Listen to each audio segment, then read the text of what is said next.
Then अरू हुन्छ पेपरहरू सबै गराउनु पऱ्यो, साउन्ड चेक गराउनु पऱ्यो, राइट?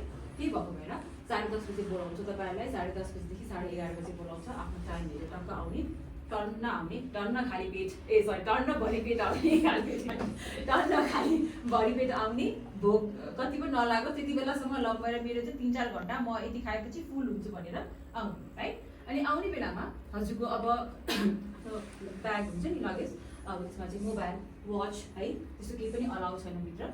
सो आफ्नो ब्यागमा चाहिँ मोबाइल वाच राख्ने, ओन्ली पासपोर्ट मात्र निकालेर त्यो लेफ्ट लगेज काउन्टर हुन्छ त्यहाँ युनिट डिपोजिट। अनि त्यहाँ चाहिँ एकजना गार्ड हुनुहुन्छ, उहाँले चाहिँ हजुरको पासपोर्टको पछाडिपट्टि स्टिकर टाल्नुहुन्छ। अनि त्यहाँ हजुरको भित्र लाइन लगाएर सबैलाई भित्र पालो हामीले फोटो खिच्छौँ। अब फोटो खिच्ने बेलामा चाहिँ कस्तो छ भन्दाखेरि यति फेस चाहिँ हजुरको क्लियर आउनु पऱ्यो, सो द्याट अब हाम्रो प्यारेन्ट्सहरूले एक्जाम भन्ने बित्तिकै टिका लगाइदिनुहुन्छ नि घरमा, राइट? हो त्यो दिनमा चाहिँ टिका लगाउनु भएन, जस्ट फुल यसो लिने अनि टाउकोमा राख्ने आउने। अब किनभने त्यो टिका लगायो भने फेरि हामीले चाहिँ तपाईँलाई प्लिज टिका खाएर आउनुहोस् न भन्नुपर्छ, है? त्यो अब हामीलाई पनि नराम्रो लाग्छ, अब के होइन हजुरलाई पनि ला मेरो बाबामा त्यो टिका लगाइसकेर खानु पऱ्यो भन्ने हुन्छ। त्यही भएर त्यो दिनमा चाहिँ टिका लगाएर आउनु भएन, है? अब यो गर्ल्सहरूले हामीले यस्तो झुक्कासँग त लगाउनु पाइन्छ, हामीले चाहिँ निकालेर फोटो खिचिहाल्छ, प्रब्लम भएन, है? अनि केटा मान्छेहरूले चाहिँ क्याप अलाउ छैन, मफलर स्कार्फ त्यस्तो अलाउ छैन भित्र, है? लानुको लागि त्यो लगाएर आउनुहोस्, तर बाहिर डिपोजिट गर्नु पऱ्यो, हो? एन्ड देन आफ्टर फोटो खिचिसकेपछि चाहिँ हजुरको यो राइट ह्यान्ड इन्डेक्स फिङ्गर भन्छ यसलाई, हो? यो चाहिँ हाम्रो 4 चोटि स्क्यान हुन्छ। सो मेक श्योर हजुरको जाँचभन्दा अगाडि चाहिँ यसमा घाउहरू नहोस् कि, त्यो घाउ भएपछि फेरि स्क्यान दिँदैन, अनि फेरि अर्को ह्यान्डले गर्नुपर्छ, अनि फेरि धेरै पेपर वर्क हुन्छ त्यसमा, है? झमेला हुन्छ। त्यही भएको भएर आफ्नो यो औँलामा चाहिँ कति पनि घाउ पार्नु भएन टेस्टभन्दा 1 दिन अगाडि, राइट? अब हाम्रो स्क्यान भइसकेपछि हजुरलाई फेरि हामीले एकछिन बाहिर राख्छौँ। बाहिर राखेपछि वासरुम ब्रेक दिन्छौँ, अनि अलमोस्ट 12 to 12:15 सबैको पासपोर्टको त्यो जुन स्टिकर टाँसेको हुन्छ नि, हो त्यसमा चाहिँ हजुरको आफ्नो क्यान्डिडेट नम्बर लेखिदिएको हुन्छ कि हामीले, अनि त्यो क्यान्डिडेट नम्बर अनुसार हजुरलाई चाहिँ रो मिलाएर अनि हामीले भित्र राख्छौँ।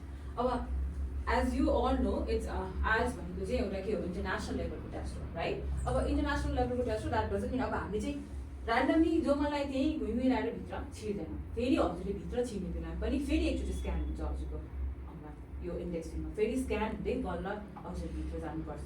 भित्र गएपछि सबैको आफ्नो डेस्क हुन्छ, डेस्कमा एउटा डेस्क लेभल लेखेको हुन्छ, सबैको आफ्नो नाम, candidate number, passport number, and then स्पिकिङको टाइम एन्ड डेट लेखेको हुन्छ।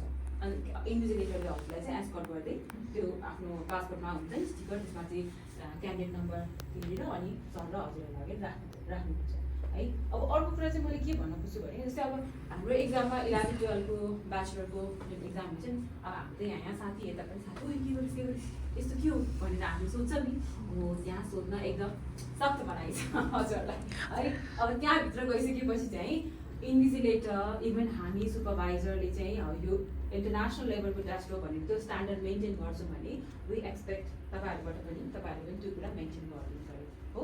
तपाईँहरूले चाहिँ पेपर कतिखेर उठाउने, पेन कतिखेर उठाउने, पेपरमा लेख्ने नलेख्ने त्यो तपाईँहरूले डिसाइड गर्ने, त्यहाँ सबै अनाउन्सिङ गर्छ कि, इच एन्ड एभ्री कुराको अनाउन्सिङ गर्छ, हो?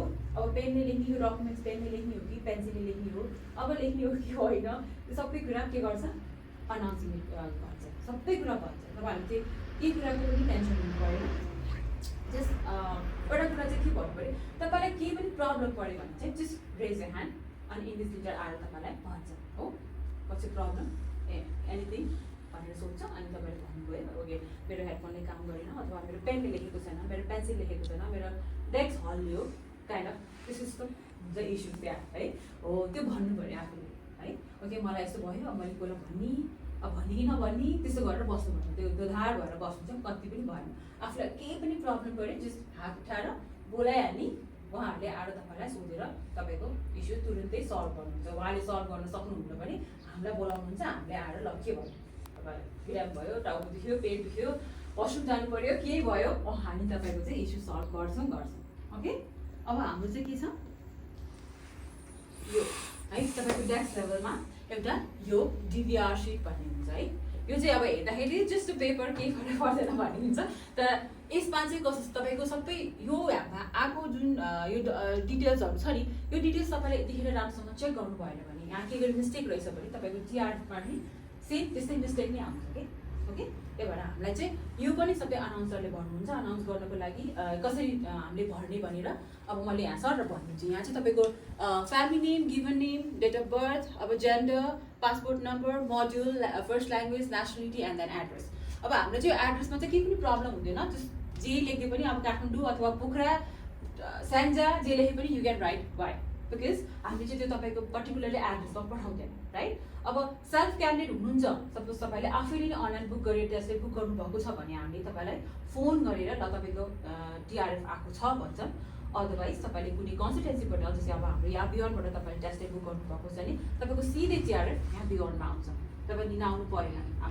हाम्रो आइडिपी अफिसमा तपाईँहरू लिन आउनै पर्दैन सिधै तपाईँको टेस्ट रिजल्ट फ्राइडे भयो स्याटरडे सन्डे मन्डे अर ट्युसडेसम्म हजुरको यहाँ कन्सल्टेन्सीमा रिजल्ट आउँछ हो अब अर्को मेन कुरा चेक गर्ने चाहिँ हामीले फ्यामिली नेम र गिभन नेम हेर्नु अब कहिलेकाहीँ चाहिँ कस्तो हुन्छ फ्यामिली नेम र गिभन नेम तलमाथि पढिदिन्छ कि नाम त रजनी शाही नै हो तलमाथि मात्र पढ्यो भनेर हामीले वाइ लेख्छ तर त्यस्तो गर्नु पर्दैन अब टिआरएफमा पनि गिभन नेममा शाही अनि फ्यामिली नेममा रजनी आउँछ कि फेरि त्यस्तो भएपछि हो त्यो भएपछि अब युनिभर्सिटीले फेरि लिँदैन त्यस्तै प्रब्लम छ यहाँ त तपाईँको त नामै मिलेको छैन भनेर भन्छ नि त त्यही भएर you guys should be careful okay अब कुनै यसरी सपोज मिस्टेक छ यहाँ भनेपछि यसरी अमेन्ड गर्ने तपाईँहरूले ओके केही प्रब्लम भयो भने फेरि हात उठाउने इन्भिजिलेटरले आएर तपाईँको इस्यु सल्भ गरिदिन्छ अनि अर्को कुरा यो सँगसँगै एउटा डिक्लेरेसन सिट पनि हुन्छ कि त्यहाँ त्यसमा चाहिँ अब तपाईँको माथि क्यान्डिडेट नम्बर अनि तल चाहिँ बिचमा एउटा बक्स हुन्छ क्या अनि त्यसमा आफ्नो नाम पुरा नाम क्यापिटल लेटरमा एन्ड देन सिग्नेचर ओके